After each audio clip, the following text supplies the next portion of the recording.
It's been 75 years since the National Wildlife Federation began its mission to conserve our country's natural heritage. And in many ways, NWF's history has mirrored America's life and times. The 1930s. Tough times in America, struggling to hold on to the things it valued most, like its stunning landscapes and wildlife. So in 1934, President Franklin Delano Roosevelt appointed Ding Darling chief of the U.S. Biological Survey. Darling, known for his award-winning cartoons, soon formed a coalition among nature lovers. In 1936, they met at Washington, D.C.'s historic Mayflower Hotel to form the General Wildlife Federation. In 1938, the group was renamed the National Wildlife Federation, and Ding Darling created the first set of conservation stamps. Story has it that he painted most of the stamps on the train on the way out to the annual meeting of the National Wildlife Federation. The 40s brought World War, but also new fronts for the Wildlife Federation. Members could read about the wildlife issues of the day in the Conservation News. To expose harmful industrial practices, the Federation printed the Pollution Report, while the Federation's board published environmental impact statements. This is Save America. Every week, millions of Americans tuned in to Save America, the Federation's radio show. In the 1950s, the first wave of the baby boom started school, and the National Wildlife Federation began an intensive education effort of its own. Hello, I'm Lance Fuller.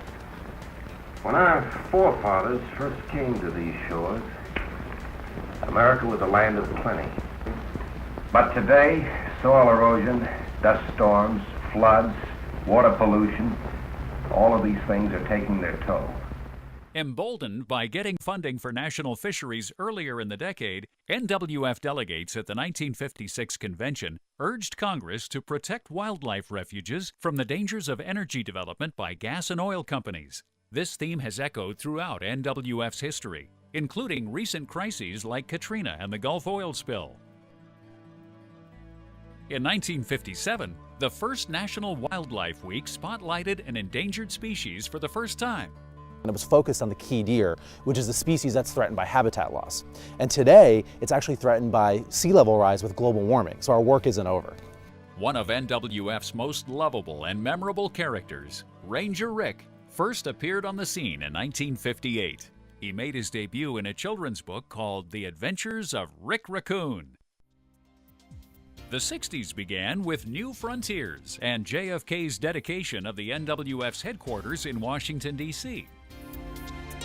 Thus, it is our task, in our time and in our generation, to hand down undiminished to those who come after us, as was handed down to us by those who went before, the natural wealth and beauty which is ours.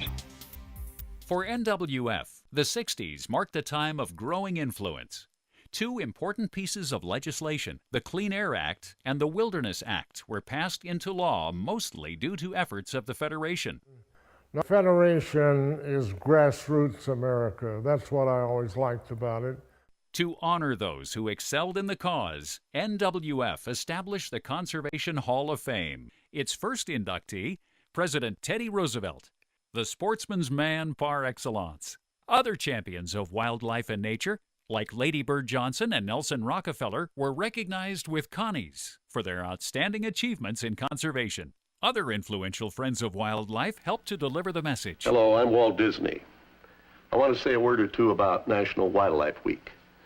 You've probably heard people talk about conservation.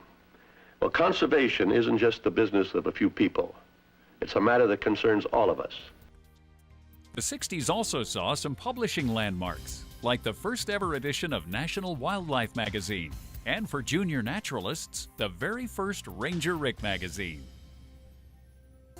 1970 proved a banner year with two significant innovations, the first Earth Day and the creation of the Environmental Protection Agency. But the 70s also brought new challenges to the NWF. With eagle and pelican populations vanishing, the Federation urged the ban of the perilous pesticide DDT.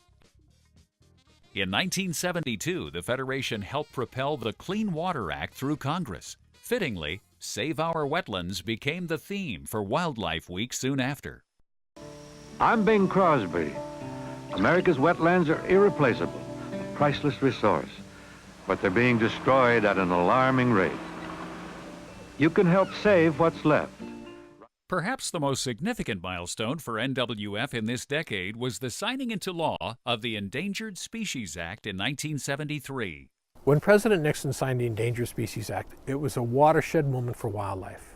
Americans had come to recognize and believe that it was a moral imperative that species should not be allowed to become extinct.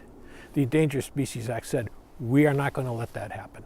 And ever since then, we've been fighting to save wildlife from extinction. Knowing conservation begins at home, NWF launched its Backyard Habitat program. It allowed homeowners to be certified if they provided food, water, and shelter for wildlife families and practiced sustainable gardening.